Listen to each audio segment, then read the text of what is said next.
Rahayu, rahayu, rahayu, rahayu ingkang samya pinanggih.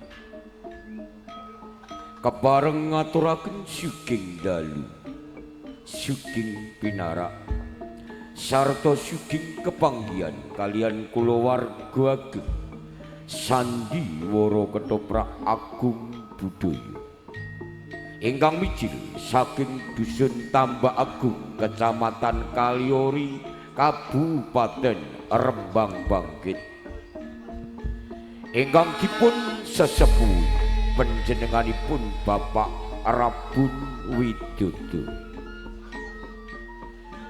Nuwun para miyarsa budaya kakung saha putri ingkang kawengku ing gati.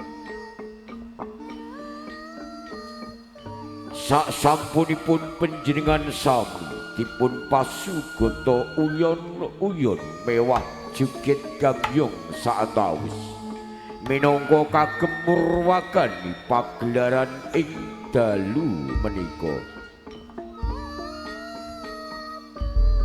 Saking Sakutra Sandiwara Ketoprak Agung Budaya ing dalu menika kepareng nyegahaken cariyos minangkani pamundutanipun Bapak ingkang hamengku gati.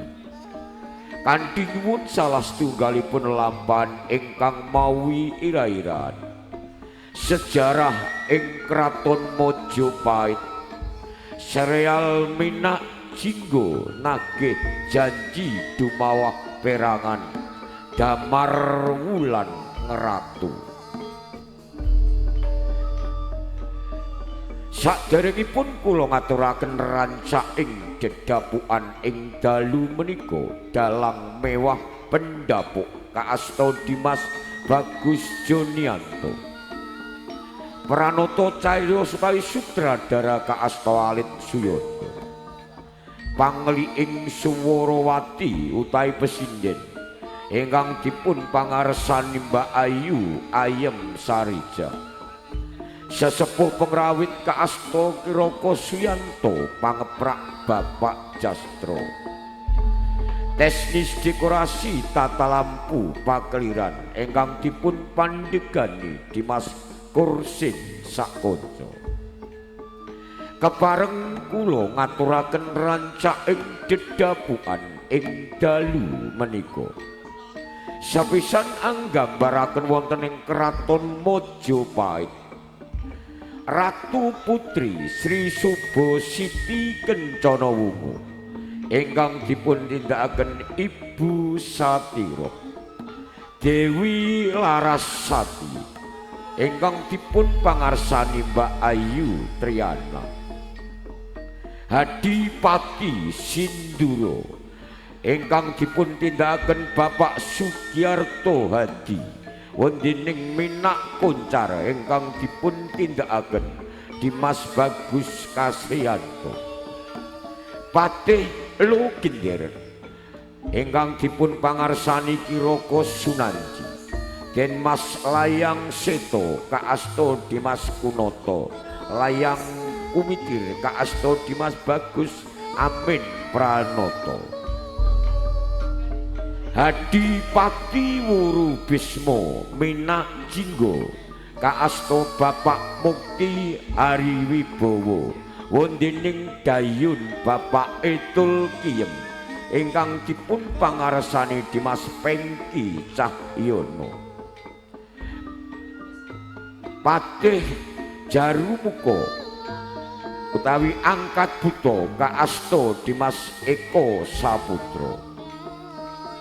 Salajengipun wonten ing Kadipaten Tuban Hadipati Ronggolawe kaasta Bapak Bambang Jasmani, garwa Mertaraga kaasta Mbak Ayu Martiati, Guntaran kaasta Dimas Eko Wijaya Wendining Watangan ingkang dipun tindakaken Dimas Ayu Titik Widayanti. Temenggung Wongsopati ingkang dipun pangarsani Dimas Bagus Jonianto. Salajengipun wonten ing Pertapan Paluwombo Damar Wulan kaasta Dimas Bagus dumadi wondening Sentanu Murti kaasta Alit Suyata.